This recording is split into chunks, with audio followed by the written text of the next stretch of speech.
tornò ad elevati angoli di attacco, come appena successo di fronte a noi.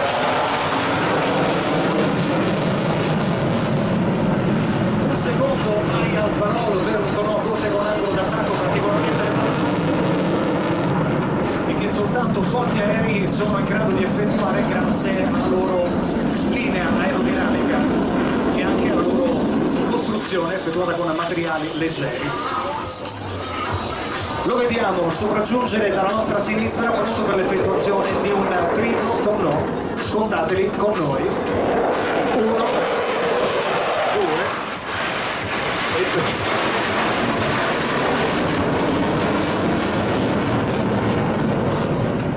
Come potete immaginare,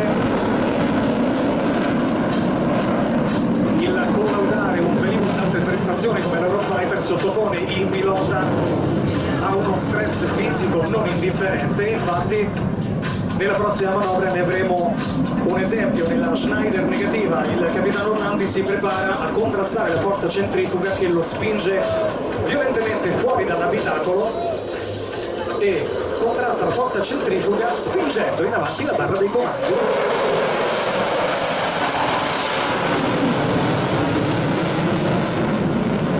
Esce dalla fase negativa e prosegue la virata Schneider in assetto positivo, continua quindi a volare questa traiettoria circolare in assetto quasi a coltello e si prepara a salire nuovamente in una manciata di secondi fino a 1500 metri, dandoci la dimostrazione del sistema propulsivo straordinario dell'Eurofighter Typhoon.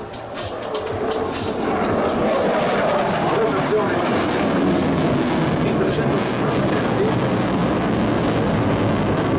Straordinari anche i nozzles posteriori, da cui si vedono i posti bruciatori attivati nella fase di salita, e adesso inizia questa discesa a spirale controllata che terminerà in una virata al minimo arco di raggio. Dovremo muoverci, come diceva prima Gerald Osorno, in un fazzoletto, ovvero in uno spazio davvero limitato, grazie ai parametri impostati dal pilota presentatore.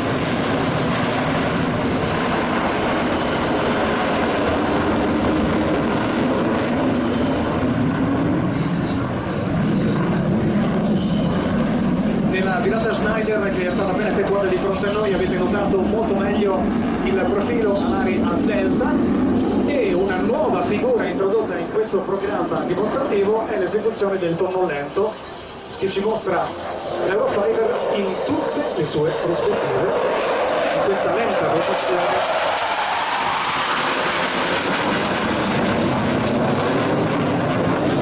in cui il pilota deve essere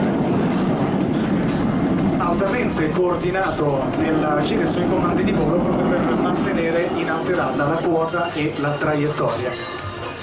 Un'altra manovra a bassa velocità è quella che dà l'inizio alla prossima sequenza.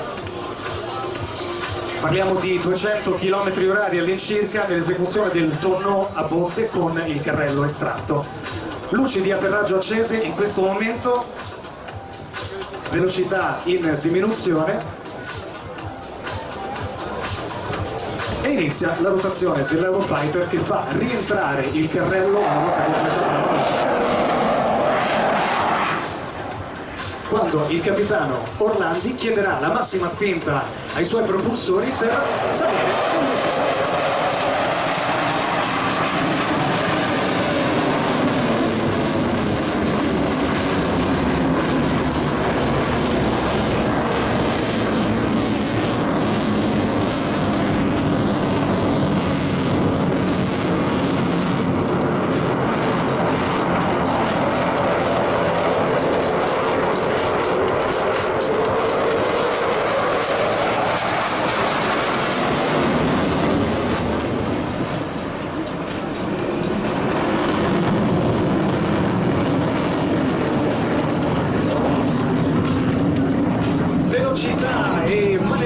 sicurezza, requisiti essenziali per un velivolo che deve intervenire prontamente in caso di minaccia nemica, e adesso lo vediamo simulare l'inseguimento di un velivolo non identificato con i motori alla massima potenza e una virata repentina che ci mostra le alte prestazioni di questo straordinario aeroplano.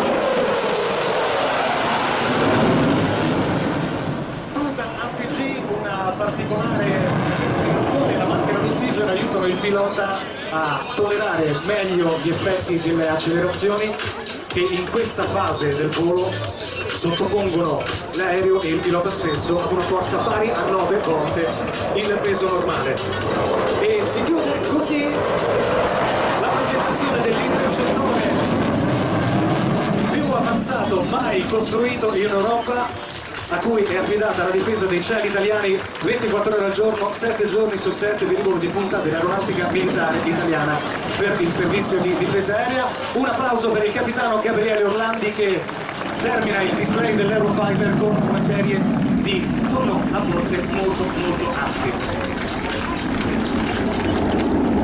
Questi ragazzi, i nostri piloti, sono dei veri e propri professionisti che, va detto, hanno speso i loro anni migliori a studiare e continuano a farlo mettendo la loro specializzazione, la propria professionalità al servizio della collettività. Sono tutti spinti da un'enorme passione, ma anche da uno spirito di sacrificio che rientra nei valori dell'aeronautica militare da oltre 90 anni.